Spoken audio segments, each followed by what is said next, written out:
Hey y'all, welcome back. Hopefully you can hear me well. The weather's starting to get kind of bad here in central Arkansas. We're supposed to get some pretty severe weather today, this afternoon into this evening and tonight. We had one bout of severe weather Monday night. Had a few potential tornadoes that were kind of headed our way, and then they fizzled out before they got to us, thank goodness. But tonight's supposed to be pretty rough too, so we'll kind of see how that plays out. I still have things I've got to get done today. Plant sale is on Saturday. It is Wednesday right now. Probably won't get this video out till Thursday, but it is Wednesday right now. Plant sale is in just a few days on Saturday. Again, I'll put all that info about the plant sale in Conway, Arkansas in the description in this video here. But I've got to get kind of my final preparation steps done, severe weather or not. They've got to get done because the plant sale is coming on Saturday. So I kind of wanted to just bring you out here to the greenhouse and talk you through what I'm doing, my final prep and my final tips on getting ready for the plant sale. I've got all my plants in here. I've actually got lots of plants in here, and I've got some on the back porch because I started to run out of room. But I've got lots of plants in here. Everything's looking really good. My tomato plants finally started to come on and start to really grow, so I'm pleased with that. But yeah, I just wanted to talk you through what I'm doing. I'm going to try to make it quick because the severe weather is going to hit here pretty soon, and it's going to get really loud in here, and then we'll finish up inside. So I've talked a lot about selling plant starts. I feel like I've done quite a few videos about that. And I kind of want to talk about that, just touch on it again today. But what I really want to talk about is just the final prep, the final steps that go into having a successful plant sale. Again, like I always say in all of my videos, I'm not an expert on this. I learn as I go. I've sold plant starts for, gosh, I don't know, 4 or so years now. And every year I learn a little more. I'm going to be doing things a little bit differently this year than I did last year based off of things I learned last year. And I just kind of want to pass that on to you in case you're in the same boat. But anyways, I want to pass on those tips to you because hopefully they'll be helpful for you. I think that, growing the plant itself and having the plant starts available, that's a whole thing in and of itself. And that takes a lot of practice and prep work and stuff. But to have a really successful sale, I think that there's a lot to be said for these final fine details and taking some time to, they're small things, they're small details, I guess, if you will, but I think that they will help you have a more successful sale if you'll take the time to work through those. What I'm actually doing out here in the greenhouse right now is taking inventory of everything I've got. I've got my pen and paper, and I'm just literally going to count all of my plant starts, the different varieties, and I'm going to see how many of each variety I'm taking to the plant sale. I roughly know, how many seeds I started of each variety, but as you know, not every seed germinates, and then some germinate, and the plant start just doesn't, like, for instance, this guy here likely won't go to the plant sale with me because he's so stinking tiny compared to, like this guy's the same variety here, and he's quite a bit bigger, so this guy probably won't go. So anyways, I'm going to count through those, see what I'm taking versus what I'm not taking, and have inventory on that, because that will give me an idea for next year on how many I sold of what variety. Did I start too many of this variety and not enough of this variety? What sold first, what sold last, those sorts of things. So that's what I'm going to do real quick, and then I'll get right back with you. Everything is counted and sorted out. And I wanted to mention real quick, I said, I wouldn't be taking some of these smaller guys like this little puny guy. It doesn't mean that he won't get sold. And so he's not going to go to the plant sale, but I'll keep kind of nurturing him and let him grow. He's just a little behind. And then I will probably advertise him in the next week or two after the plant sale. And try to get him sold that way. So he's not necessarily a lost cause, and I'm not going to throw him out or anything, but I will try to sell him, just not at the plant sale. I did want to mention real quick, we're going to go back in because the wind's getting pretty crazy. I think it is about to get kind of nasty out here. And then we'll finish up inside. But I wanted to mention this Chef Choice Orange tomato. It's the first year I'm growing this one. I'm actually putting a bunch in my tunnel. And I specifically bought this seed because I wanted to grow it, and then whatever I had extra, I was going to start and take to the plant sale. But these guys have like just outperformed any of my other plant starts so far. So they're super healthy. They're fast growers. So yeah, anyways, I just wanted to mention that if you're looking for a new variety to try out, if you've not tried out, it's Chef Choice Orange. It is hybrid. It's not an heirloom, so it's probably why. Woo! Golly, I don't know if y'all can hear that, but the wind is wild. It's probably why it's growing kind of quick, is because it's a hybrid. Okay, I'm gonna take y'all in and we'll finish up inside. Okay guys, we're back inside where it's not near as windy or rainy, so hopefully you can hear me a little better. And we'll stay clear of all of the storms that are starting to roll in.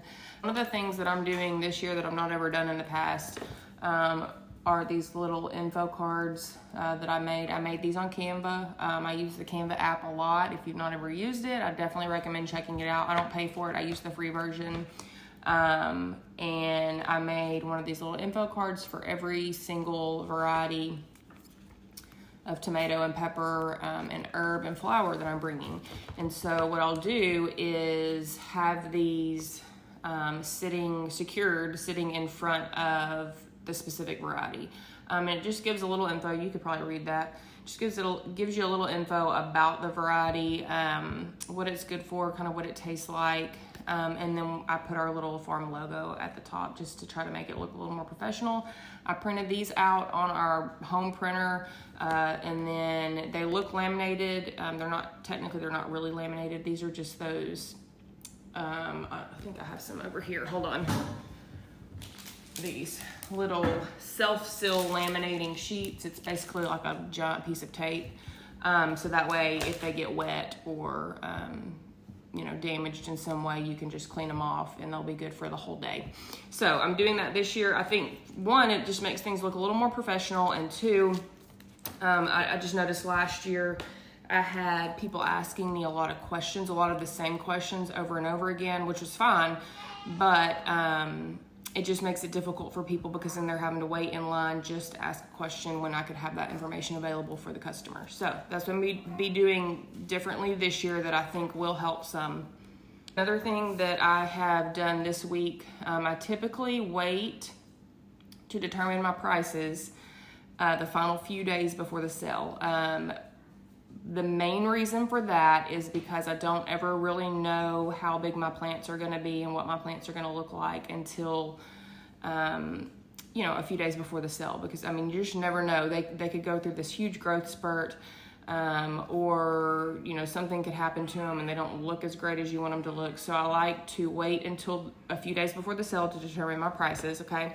And the way I do that is, so I'm a vendor at a plant sale, so there are other people selling plants, not just me. So I like to be respectful of those people. We actually have a discussion a few days before the plant sale, and we are very open and honest with everybody about what we're charging for our plants, what we think our plants are worth. And so I definitely take that into consideration. We send each other pictures of what our plants are looking like. We talk about, why we're charging, what we're charging. And it's just a very open discussion. That way you don't show up and you're not undercutting your, neighbor vendor. It doesn't mean that, there's a vendor this year that's charging several dollars more than what I'm going to be charging. And I don't feel pressured to charge that much because her plants are quite a bit bigger than mine. So it doesn't mean that just because somebody has picked a certain price, it doesn't mean that you have to stick with that price, but it is helpful information to know going into it. I definitely want to be respectful to other vendors. Another thing I do is go to the local, big box stores and see what they're charging. Personally, I think my plants are worth more than those because there's a lot more time and attention spent on these plants. They're locally grown. The varieties are specifically picked out based off of what I know about them, the research I've done on them, and I know that they'll grow well in our area. So I do charge a little bit more than big box stores, but I do like to get an idea of what they're charging a few days before the plant sale. Once I know what I'm charging, once I've determined that price point, then I go in and you need to really think about how you're going to accept payment. That should have been something you were thinking about way in advance. We use PayPal here, so now I'm going in and I'm adding in every single variety of tomato, pepper, flower, herb that I'm offering, and I'm also entering in the price. And that's also where I enter in the inventory that I just took out in the greenhouse. I'm going to be entering in how many of that variety I have to offer, because then it's just easier for me. You can also, with a lot of those apps, you can go back when it's all said and done and you can run different reports that will help you in the future. Additionally, now that we're talking about the different apps and card readers and things, something else that we're doing right now, today and tomorrow, is we're charging. We have 2 card readers for our PayPal Here app. If you're going to do card readers, I definitely recommend trying to get more than one card reader. It just flows better. I'll be using one, Tyler will be using one. That way we can be checking out more people at one time. But we're going to be charging up those card readers. We're also going to be charging up our, we have like a, I don't even know what you call it, but like a little brick that we take with us, and it's just like a little charging station. So we'll be charging that up, so we have that as backup in case we need to charge the card readers again. We're also going to be testing them out because, you know, who knows, it could be day of and we haven't tested them out and they don't even work anymore. So we're going to be testing them out today, making sure that any and all glitches that may occur are kind of settled and worked out on the forefront, so we don't have to deal with it day of. And while we're talking about payments, something that I think is worth mentioning is determining ahead of time if you are going to be charging tax for your plants. So I think it's dependent. I'm not a professional when it comes to all of the financials and legalities of all this. We are constantly calling, I will say we, Tyler. I kind of have designated that for Tyler, but he's always calling our accountant, asking things about the different tax rules and laws and things. And so that's something that we have clarified with him ahead of time is, do we charge tax for plants and, the different taxes for merch and stuff? We're going to be taking some hats and stickers and things. So I would definitely have that worked out ahead of time so you're not scrambling to figure that out. Or, you don't charge tax the whole day and turns out you were supposed to be charging taxes and then you have to pay for all of that. So those are things to be figuring out, a few days or so ahead of time. And once you figure that out, go into your app or your whatever payment method you're using, if it is an app. And I know in PayPal Here, you can go in and you can automatically, on my plants, we don't charge tax here where I'm located for plant starts. So I have the tax taken off of that, so it doesn't automatically charge the customer tax, but things like the hats and stuff will have to be taxed. And so I have that already, the specific percentage already put into my app, and so we don't have to deal with that the day of. It's just automatically going to know what to do. Again, talking about payment options, obviously we're going to be accepting cash. And so that's something we're doing. We're not waiting till the day of to do it, but we're going to be going tomorrow into town and pulling out cash from the bank, from our farm account, and making sure that we'll have enough to make change for customers if they choose to pay cash. So that's important too. Don't do that day of. There's really not anything you want to wait until day of. You want to be able to just show up to the sale and have it go smoothly, and you don't want to be obviously rushing around trying to find things or get things charged up or finding out information that you needed to know. Another thing we'll be doing tomorrow is picking up all of the things that we are borrowing. Okay, so we don't, we have a couple of tables, folding tables that we use, but we need more than a couple. It's not something I wanted to invest the money in this year because those things are expensive. So we are borrowing a few tables. You don't want to wait until the day of to go pick those up, or even like the day before to pick those up, because just because somebody says you can borrow them doesn't mean that always works out. So sometimes plans fall through. If you're borrowing things, go ahead and get those things in your possession now if you can, so you can have them. They're there. You're going to have them available to use. They work. Just because somebody says they have something, it doesn't necessarily mean that it works or functions the way you thought it was going to work or function. And then go ahead and start rounding up all the things that you own that you're going to be using. Like I had to go find our banner. We have a BerkeleyFarm banner that I had made last year, and I had misplaced it, and I couldn't find where it was. So that wasn't something I wanted to be looking for the morning of. So I went ahead and found that. So tables, banners. So go ahead and secure those things, put them all in one location so you know where they're at. So when it's time to go set up for your plant sale, you have everything you need and you're not, running around like a chicken with her head cut off trying to find these things. And one of the last things that I wanted to touch on that I've talked about before, and I've talked about it before because this is always, this has been a mistake that I've made several times in the past, but I'm going to try not to make that mistake this year. And that is determining how you want your booth set up. If you're selling like as a vendor, or you're going to actually have this whole setup, I think there's a lot to be said for the aesthetics of it. If you have all these people, you have multiple vendors, and you have all these people showing up to your event, the booth that looks the most appealing and looks nice, and just the booth that just looks good, that's what's initially going to draw people in for the most part. Okay. And I haven't put a lot of thought and effort into that in the past. I just thought I would show up and put all my plants on a table and people would come, and they do. But the more years I do this, the more I realize that there is something to be said for the aesthetics of your booth. And so this year what I've done is, I use this graph paper for like everything. This is how I plan out my gardens. And this is how I'm planning out my booth setup for this year. So I've kind of got a rough sketch of things in here of how I want my table set up, how I want my plants laid out, how I'm going to set up the merch, so the hats and the stickers. I think I've got a few t-shirts I'm gonna bring. A lot of times if you've never done this, you don't think about it ahead of time. You do like I've done in the past, and you think you're just going to show up and put your plants on a table, and you can do that. That's totally fine. But if you're trying to improve and you're trying to, make the most out of your time at a plant sale, these are things that are worth thinking about ahead of time. So that's something that I've really taken into consideration. I'm drawing out, rough draft sketches of how I want things to look.